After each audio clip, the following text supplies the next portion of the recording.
আপনারা অনেকেই নিশ্চয়ই জানেন, মোবাইল ফোন ব্যবহারের নিরিখে ভারতবর্ষ পৃথিবীব্যাপী দ্বিতীয় বৃহত্তম দেশ। সেই বেসিক মোবাইল ফোন থেকে শুরু করে আজকের স্মার্টফোন, ভারতবর্ষে এখন প্রায় 112 থেকে 115 কোটি লোক মোবাইল ফোন ব্যবহার করে। কেউ কেউ আবার একাধিক ফোন ব্যবহার করেন। কিন্তু জানেন কি, ভারতবর্ষে প্রথম মোবাইল ফোন কল কবে করা হয়েছিল?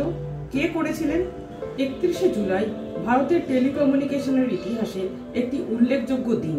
1995 সালের এই দিনে ভারতে প্রথম মোবাইল ফোন কল করা হয়েছিল। কিন্তু কে করেছিল? এই সুযোগ বা সৌভাগ্য যাই বলুন, তার অধিকারী একজন বাঙালি, আমাদের এই পশ্চিমবঙ্গের প্রাক্তন মুখ্যমন্ত্রী। এবার বুঝতে পারলেন না? তাহলে শুনুন। তিনি পশ্চিমবঙ্গের তৎকালীন মুখ্যমন্ত্রী স্বর্গীয় জ্যোতি বসু। তিনি সেই সময় কেন্দ্রীয় যোগাযোগ মন্ত্রী সুখরামকে ফোনটি করেছিলেন। নোকিয়া ফোন ব্যবহার করে এই ঐতিহাসিক কল করা হয়েছিল।